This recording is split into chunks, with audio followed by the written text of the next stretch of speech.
एक black panther हिरणों के झुंड में घुस जाता है, लेकिन उन पर हमला नहीं करता क्योंकि जंगल में एक सख्त कानून है। जब पानी का लेवल पीस रॉक से नीचे चला जाता है तो समझ लिया जाता है कि सूखा मौसम शुरू हो गया है और उस वक्त किसी भी मांसाहारी जानवर को शिकार करने की इजाजत नहीं होती। अगर कोई नियम तोड़े तो वो पूरे जंगल का दुश्मन बन जाता है। इसी वजह से सारे जानवर एक ही तालाब पर पानी पीने आते हैं, बिना किसी डर के, शांति से। लेकिन ये सुकून ज्यादा देर नहीं टिकता। जंगल का राजा वहाँ पहुँच जाता है। वो पानी पीने नहीं आया होता, वो एक छोटे लड़के का शिकार करने आया होता है, क्योंकि कभी उस लड़के के पिता ने एक बाघ की आंख फोड़ दी थी। जंगल के नियम और भेड़ियों के झुंड की मौजूदगी की वजह से बाघ उस वक्त हमला नहीं करता, लेकिन जाते जाते वो भेड़ियों को धमकी देता है, सूखा खत्म होगा, बारिश आएगी, और उसी दिन इस लड़के की मौत भी लिखी होगी। कुछ ही समय बाद बारिश का मौसम लौट आता है, लेकिन बाघ की बात भेड़ियों के दिल में बैठ जाती है। पूरा झुंड बेचैन हो जाता है। भेड़ियों के बीच पला बढ़ा वो लड़का उनकी बातें सुन लेता है और समझ जाता है कि उसकी वजह से सब खतरे में है। वो जंगल छोड़ने का फैसला कर लेता है। काला पैंथर, जो उसका गुरु और रखवाला होता है, जानता है कि अब सिर्फ इंसान ही उस लड़के को बचा सकते हैं। लड़का अपनी माँ जैसी भेड़िया को अलविदा कहता है और इंसानी दुनिया की तरफ निकल पड़ता है। लेकिन वो ज्यादा दूर नहीं जाता कि ब्लैक पैंथर किसी खतरे को महसूस कर लेता है। लड़के को संभलने का मौका भी नहीं मिलता। बाघ हमला कर देता है। लड़के को वक्त दिलाने के लिए ब्लैक पैंथर पूरी ताकत से बाघ से लड़ता है, लेकिन वो बराबरी नहीं कर पाता। कुछ ही पलों में वो जमीन पर गिर पड़ता है। अब बाघ सीधे लड़के के पीछे होता है। लड़का जान बचाकर दौड़ता है। आगे एक ऊंची चट्टान होती है। नीचे कूदना जान बचा सकता है, लेकिन बाघ उससे भी तेज था। ऐन वक्त पर मवेशियों का एक झुंड बाघ से टकरा जाता है। बाघ लड़खड़ा जाता है और लड़के को मौका मिल जाता है। डरे हुए मवेशी इधर उधर भागते हैं। जैसे ही झुंड बिखरता है, बाघ की नजर फिर लड़के पर पड़ जाती है। लड़का छलांग लगा देता है, गाय के सींग को पकड़ लेता है और मवेशियों के साथ मैदानों में गायब हो जाता है। बाघ अपनी हार का इल्जाम भेड़ियों पर डालता है। गुस्से में वो भेड़ियों के सरदार को मार देता है और उसे चट्टान से नीचे फेंक देता है। इधर लड़का एक छोटे से द्वीप पर पहुंच जाता है, एक ऐसी जगह जहां वो पहले कभी नहीं आया था। अचानक उसके पैरों के नीचे एक सांप की उतरी हुई खाल दिखती है, इतनी बड़ी कि यकीन करना मुश्किल हो जाए। लड़का उसे नजरअंदाज कर आगे बढ़ जाता है। माहौल धीरे धीरे और डरावना होता चला जाता है, लेकिन उसे अब भी अंदाजा नहीं होता कि वो किसके इलाके में आ चुका है। डर के मारे उसके पांव जम जाते हैं। एक विशाल अजगर चुपचाप उसके करीब आता है, लेकिन उसे तुरंत निगलता नहीं। उसकी आंखों में अजीब सी ताकत होती है। जैसे ही लड़का उन आंखों में देखता है, उसकी होश हवासी उड़ने लगती है। अजगर की आंखों के जरिए उसे अपना पूरा अतीत दिखाई देता है। उसे याद आता है कि वो बचपन से अपने पिता के साथ सफर करता रहा था। एक रात पिता ने गुफा में आग जलाई और उसी आग ने बाघ को खींच लाया। पिता ने बाघ की बाईं आंख जला दी, लेकिन अपनी जान नहीं बचा पाए। घायल बाघ भाग गया। उसे गुफा में छिपे बच्चे का पता नहीं चला। थोड़ी देर बाद काला पैंथर बच्चे को ढूंढ लेता है। अकेला होने की वजह से वो उसकी परवरिश नहीं कर सकता, इसलिए उसे भेड़ियों के झुंड को सौंप देता है। अब लड़का अपने दिल का राज समझ चुका होता है, लेकिन उसी पल वो एक गहरे वहम में फंस जाता है। उसे जरा भी अंदाजा नहीं होता कि विशाल अजगर उसे पूरी तरह जकड़ चुका है।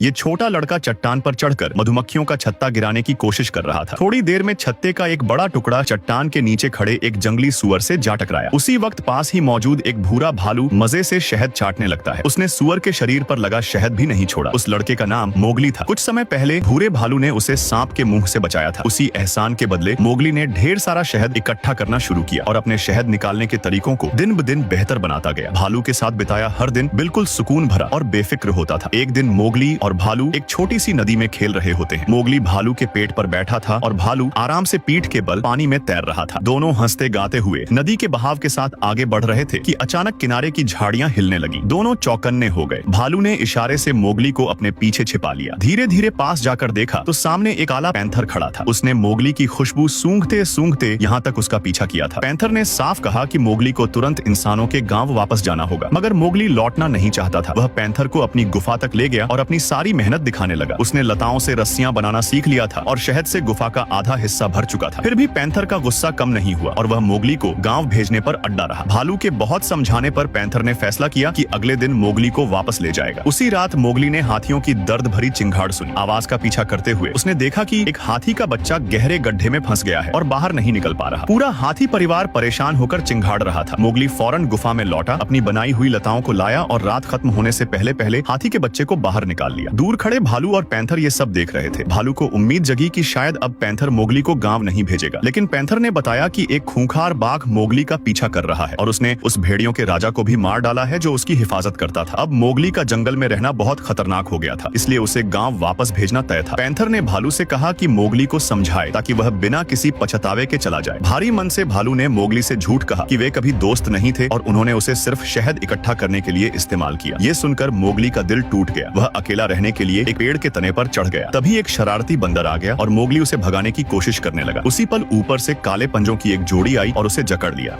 अचानक छोटे लड़के को काले हाथों की एक जोड़ी ने जकड़ लिया। उसी पल बंदरों का एक बड़ा झुंड सामने आ गया। वो लड़के को एक दूसरे के हवाले करते हुए फुर्ती से आगे बढ़ते गए और उसे अपने साथ ले गए। शोर सुनते ही भालू और ब्लैक पैंथर तेजी से उनके पीछे दौड़ पड़े, लेकिन जैसे ही वो पेड़ों के पास पहुंचे साफ समझ आ गया कि ये इलाका बंदरों का है। इतने भारी भरकम जानवर वहाँ ज्यादा दूर तक उनका पीछा नहीं कर सकते थे। उसी वक्त उनके सामने एक चौड़ी और तेज बहती नदी आ खड़ी हुई। ये देखकर कि बंदर बचकर निकल रहे हैं, भालू बिना एक पल सोचे तेज बहते पानी में कूद पड़ा। उसके भारी शरीर से पानी उछल पड़ा और वही मौका ब्लैक पैंथर के लिए एक तरह का स्प्रिंग बोर्ड बन गया। तब तक बंदर लड़के को एक ऊंची चट्टान की चोटी तक ले जा चुके थे और फुर्ती से ऊपर चढ़ गए थे। दोनों जानवर सही वक्त पर वहां पहुंच तो गए, लेकिन सामने खड़ी चट्टान उनकी सबसे बड़ी परेशानी बन गई। ब्लैक पैंथर को अच्छी तरह पता था कि भालू पेड़ों पर भी नहीं चढ़ सकता, तो इस खड़ी चट्टान को पार करना तो और भी मुश्किल था। उसने अकेले आगे जाने का फैसला किया, लेकिन भालू ने साथ जाने पर जोर दिया क्योंकि लड़का उसका बहुत अच्छा दोस्त था। जिंदगी में इससे पहले कभी न चढ़ने के बावजूद भालू ने अपने डर को दबाया और दोस्त के लिए खड़ी चट्टान पर चढ़ना शुरू कर दिया। इसी बीच लड़के को पहाड़ की चोटी पर बने एक पुराने और परित्यक्त महल में लाया गया, जिसे शायद बहुत पहले इंसानों ने बनाया होगा। बंदर उसे महल के सबसे भीतरी हिस्से में ले गए, जहाँ चारों तरफ अलग अलग तरह के फल और औजार पड़े हुए थे। लड़का हैरानी और जिज्ञासा से चारों ओर देखने ही लगा था कि अचानक बंदरों को कुछ बेहद भयानक दिखाई दिया। वो डर के मारे एक तरफ छिप गए। तभी लड़के के पीछे से एक बहुत बड़ा हाथ निकला और जमीन से फल उठा लिया। सामने एक विशालकाय बंदर था, जिसका एक ही सपना था, पूरे जंगल पर राज करना। हालांकि उसके पास एक बेहद जरूरी चीज की कमी थी, आग जो सिर्फ इंसान ही बना सकते थे। इसी वजह से लड़के को यहाँ लाया गया था। लेकिन लड़का तो भेड़ियों के बीच पला बढ़ा था, उसे आग जलाने का कोई ज्ञान नहीं था। ये बात जानकर बड़े चेहरे वाला बंदर गुस्से से तमतमा उठा। उसने लड़के पर चिल्लाते हुए उससे तुरंत आग देने को कहा। उसी नाजुक पल में जैसे ही लड़के ने बंदर की तरफ देखा, भालू वहाँ आ पहुंचा। उसने बंदर का ऐसे स्वागत किया जैसे वो उसका कोई पुराना दोस्त हो, जबकि हकीकत में वे पहले कभी नहीं मिले थे। दरअसल ये सब भालू की सोची समझी योजना थी। वो बंदर का ध्यान अपनी तरफ लगाए हुए था और उसी दौरान ब्लैक पैंथर चुपचाप लड़के को वहाँ से निकाल ले गया। सब कुछ प्लान के मुताबिक चल रहा था और लड़का बंदर की नाक के नीचे से भागने में कामयाब हो गया। लेकिन तभी एक छोटे बंदर की नजर उस पर पड़ गई। उसने जोर से चिल्लाकर विशाल बंदर को बताया और बंदर ने उन्हें पीछा करने का हुक्म दे दिया। हालांकि ये छोटे बंदर ब्लैक पैंथर और भालू का सामना नहीं कर सकते थे। ये समझते ही विशाल बंदर ने खुद ही लड़के को पकड़ने के लिए मामला अपने हाथों में लेने का फैसला कर लिया।